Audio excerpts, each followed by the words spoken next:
dengan naiknya lagi presiden yang sebelumnya, itu membuat stabilitas. Mereka prospek dari ekonominya dia akan menjadi lebih baik karena stabilitas itu.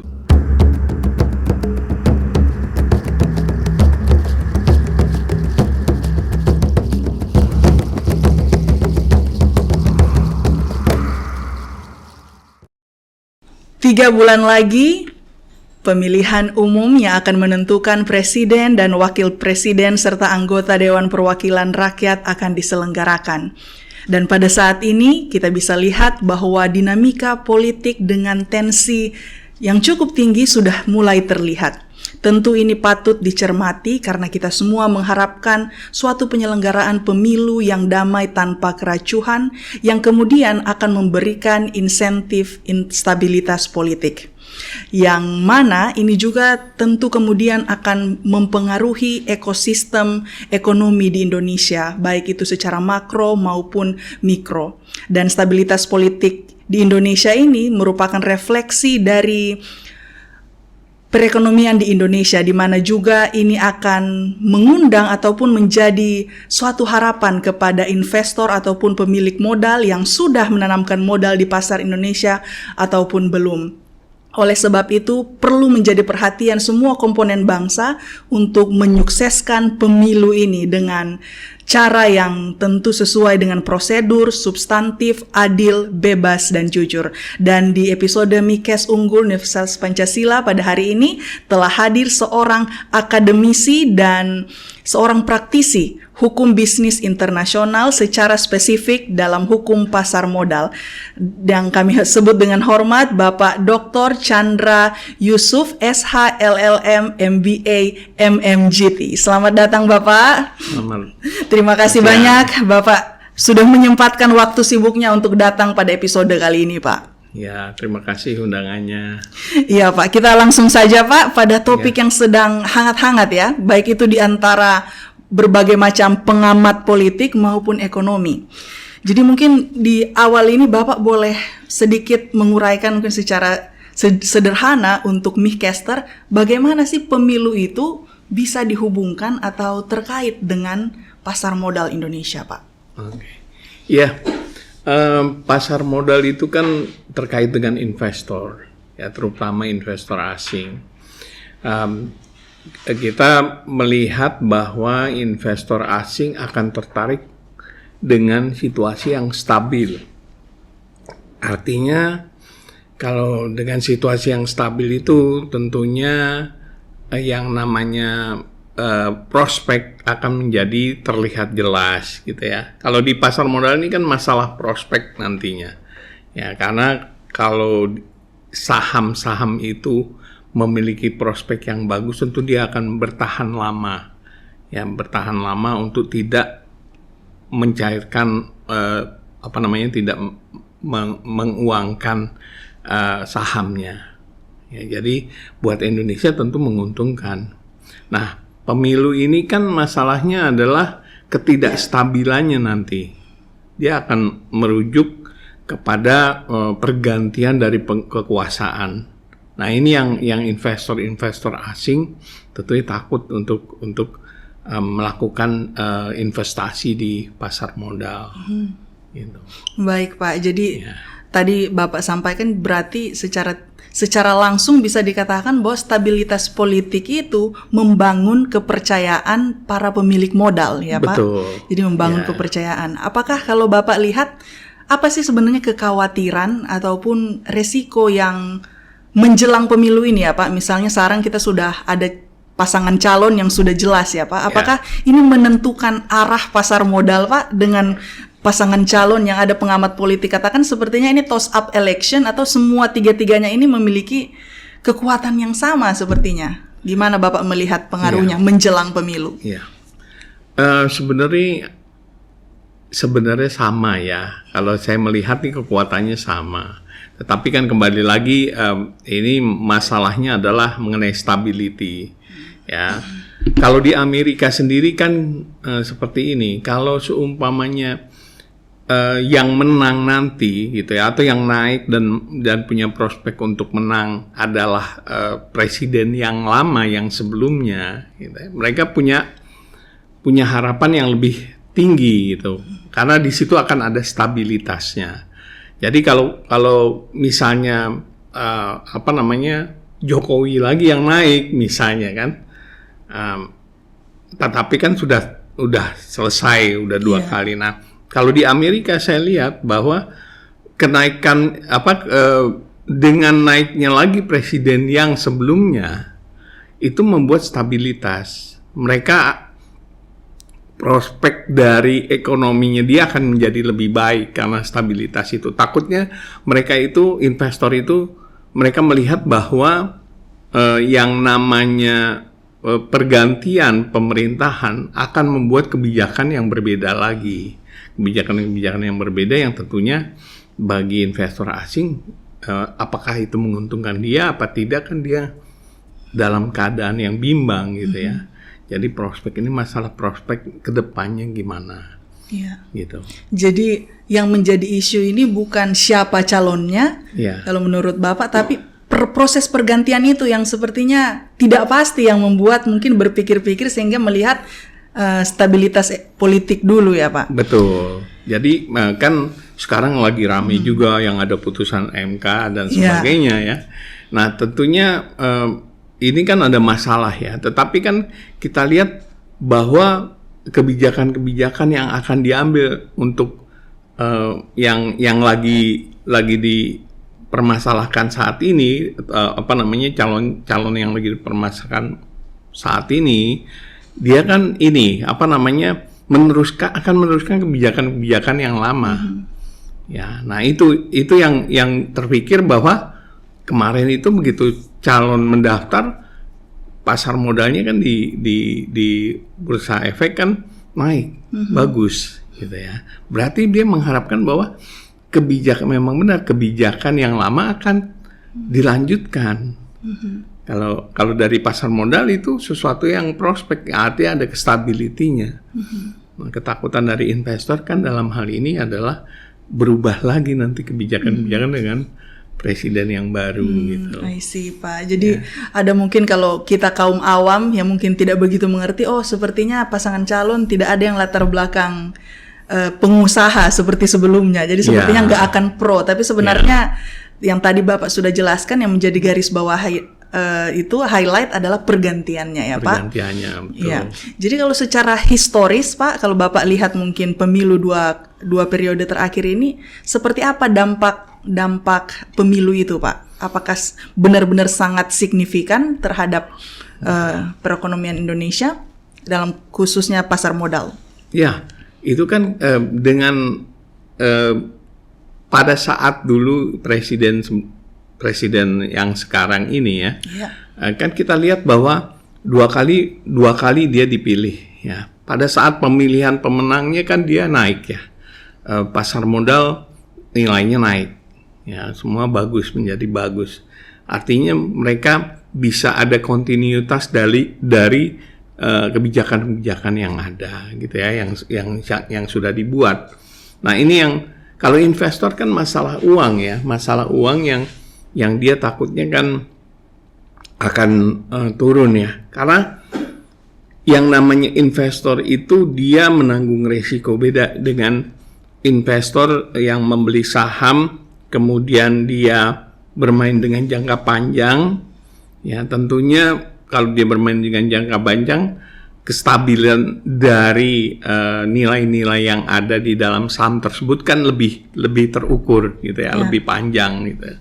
Nah kalau yang pendek ini, yang short ini, yang memang butuh kewaspadaan gitu ya, karena kan dia cepat masuk cepat keluar lagi dalam mengambil keputusan, dia juga cepat, makanya dia melihat prospek kedepannya gimana nih ya. Kalau prospek kedepannya bagus ya dia akan bertahan. Nah ini nilainya yang akan bertahan. Kalau dia nilai bertahan kan tentu sahamnya nilainya akan stabil gitu. Jadi nggak turun. Supply and demand, di mana kalau seumpamanya investornya tidak tertarik lagi kan dia jual. Kalau supply-nya terlalu banyak kan akhirnya turun nilainya. Berdasarkan mekanisme pasarnya seperti itu. Baik Pak. Jadi kalau tadi berdasarkan sejarah memang ada ya Pak seperti itu. Dan kalau Bapak lihat sendiri hal-hal apa lainnya yang selain pemilu yang mempengaruhi kondisi dari pasar modal di Indonesia Pak? Itu selain pemilu tentu ada lagi yang bunga ya, suku bunga misalnya ya. Suku bunga kan sekarang Amerika lagi meningkatkan suku bunga nih. Lagi meningkatkan suku bunganya di Federal Reserve-nya lagi menaikkan. Nah ini kan permasalahannya. Kalau yang namanya pasar modal, kalau bunganya, dia kan lebih, investor itu lebih, memanage resikonya. Ya, dalam hal ini kalau supaya suku bunga di Amerika naik, dia lebih nyaman taruh di Amerika misalnya. Uangnya akan ditaruh di sana lebih nyaman. Nah, kebanding di pasar modal, karena dengan bunga yang tinggi tentu dia lebih tenang ya. Karena ini ada reverse ya. Pada saat pasar modal itu memberikan profit yang tinggi, maka orang yang ada di bank akan menaruh uangnya di pasar modal. Juga sebaliknya, pada saat bunga bank itu tetap dan tinggi, orang lebih suka taruh uangnya di bank karena lebih safe, lebih lebih nyaman buat dia kebanding dia harus menanggung resiko di saham gitu. Jadi itu saling berkebalikan ya, antara pasar dengan bank. Nah ini yang terjadi sekarang adalah bunga naik tinggi. Dan kalau Bapak lihat sendiri, sektor apa yang secara spesifik ini dikuatkan ataupun dilemahkan, dihubungkan dengan pemilu dan pasar modal ini, Pak? Maksudnya? Jadi sektor apa tertentu? Jadi ada beberapa berita belakangan ini juga bahwa ahli-ahli pengamat politik bilang dan ekonomi bilang, nggak terlalu berpengaruh kok, tapi tadi Bapak sudah jelaskan bahwa memang berpengaruh ya, dan juga ada faktor-faktor lain. Ada juga yang mengatakan paling itu yang sektor-sektor bidang pasar modal tertentu saja yang terpengaruhi gitu Pak. Jadi Bapak sektor secara khusus bidang-bidang apa yang sangat terdampak? Iya. Kan gini, kalau kita kan kalau di pasar modal kita kan andalannya biasanya ini ya tambang dan sebagainya ya, yang masih menarik lah buat mereka ya. Tetapi kembali lagi yang saya katakan, mereka kan lebih suka menginvestasi atau meletakkan dananya di dalam tempat yang aman, nyaman gitu ya. Artinya yang tidak berisiko lah. Nah, kalau seumpamanya di bank itu sudah memberikan bunga yang tinggi, ngapain pula dia main di di pasar modal? Karena pasar modal kan sifatnya kita harus aktif dalam posisi di mana kita membeli dengan harga murah, kemudian kita jual dengan harga tinggi gitu ya, dalam posisi tinggi dan seterusnya. Nah, kita kan harus pantau terus. Kadang-kadang resikonya ada di situ. Kalau bank kan bunga bank ya udah kita santai saja. Nah itu sebenarnya basic di situ ya. Basic di mana yang namanya investor dia maunya mencari keuntungan sebesar-besarnya, tetapi dengan cara yang lebih safe, lebih dengan kondisi yang stabil. Nah pemilu ini kan juga termasuk sebagai bagian dari kestabilan tersebut. Nah dia melihat prospeknya seperti apa ke depannya gitu. Jadi tadi Bapak sempat menyebutkan tambang ya, yang sepertinya tambang masih kan mereka masih tertarik dengan tambang gitu ya. Kalau kira-kira yang akan dilemahkan kalau sekiranya politik tidak stabil di Indonesia menjelang pemilu ini, kira-kira Bapak lihat apa yang saat ini sektor yang sedang kuat? Ya, sekarang kan yang sektor yang sedang kuat kan itu ya. Yang tadi saya bilang tambang. Tambang, kemudian juga ya sektor-sektor lainnya adalah perbankan saat ini juga mulai membaik ya. Mulai membaik, tetapi kembali lagi kan gara-gara ada bunga yang tinggi, kita juga kan harus naikin juga. Kalau bunga kita juga naik juga kan berarti pengusaha akan membayar lebih mahal biaya untuk mendapatkan modalnya gitu. Baik, Pak. Ya. Jadi kalau menjelang pemilu ini ada satu kekhawatiran akan keluar aliran dana tertentu. Ya. Bagaimana Bapak menyikapi atau pandangan Bapak ini kan tentang itu? Masyarakat kita begitu ada sesuatu hal yang seperti putusan MK kemarin itu ya. Ya. Nah, kan masyarakat kita udah mulai gonjang-ganjing ya, mulai banyaklah tokoh-tokoh yang muncul gitu kan, untuk memberikan komen yang melawan lah, yang cukup ini kontroversial gitu ya. Iya, Pak. Kalau nggak dibilang kontroversial, lebih kritis lah gitu ya. Iya. Nah, dalam hal ini kalau saya lihat itu kan membuat investor juga jadi bimbang gitu. Jadi ragu. Nah, posisi seperti ini kan dia sebenarnya yang namanya investor, dia nggak mau ngambil resiko. Ya. Nah, dia maunya ngambil high return dengan low risk kan gitu. Ya. Jadi kalau Bapak lihat sendiri potensi resiko apa yang bakal terjadi kalau aliran dana ini keluar? Ya itu dia, kita akan kekurangan modal. Kan itu bagian pasar modal itu kan bagian pembiayaan untuk perusahaan. Ya, perusahaan, kalau di perusahaan kan cuma ada dua ya.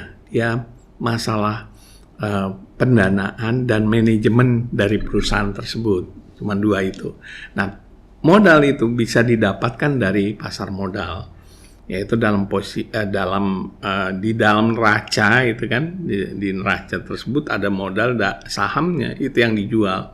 Kalau bank kan ada di posisi liability yang di atas modalnya. Nah, dalam posisi di mana saham yang dijual kan itu bagian dari modal yang murah ya.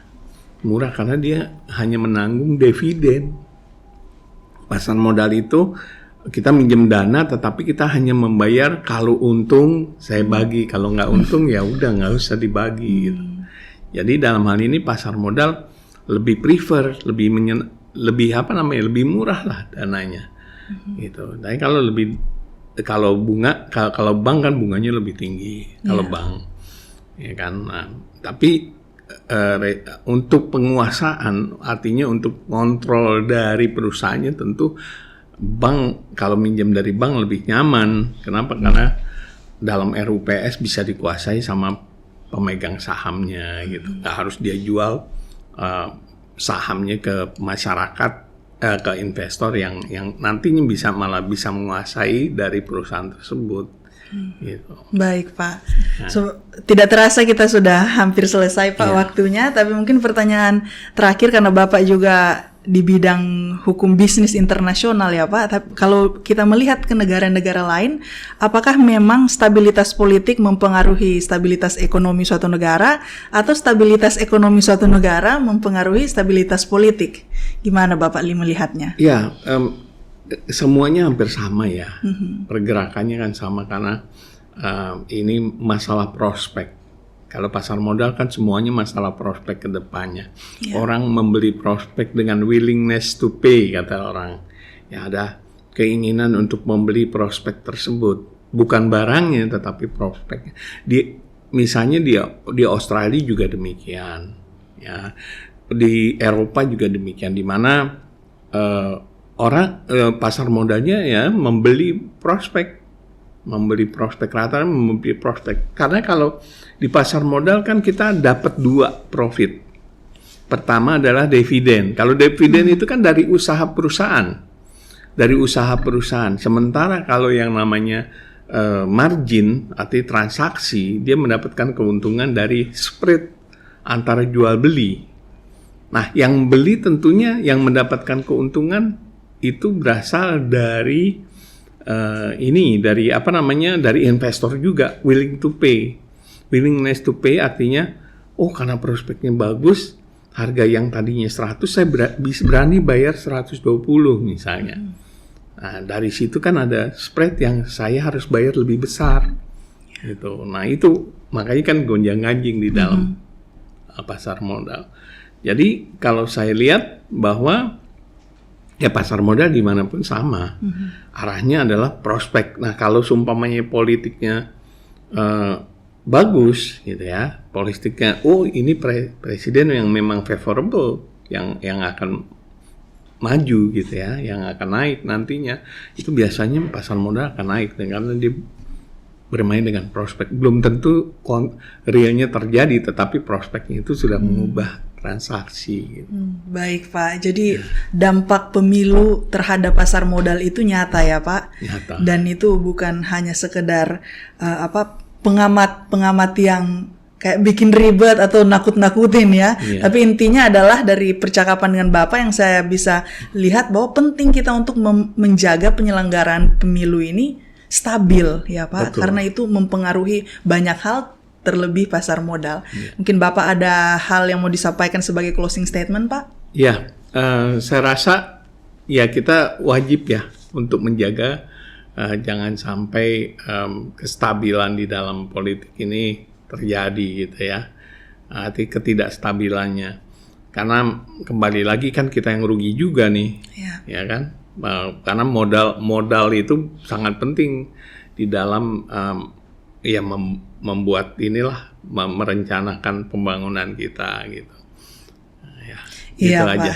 Terima kasih Pak. Semoga kita semua dan Micaster yang menonton, kita boleh turut terlibat aktif sebagai komponen bangsa untuk menyukseskan pemilu di 2024. Demikian episode Micas hari ini, sampai ketemu pada episode selanjutnya.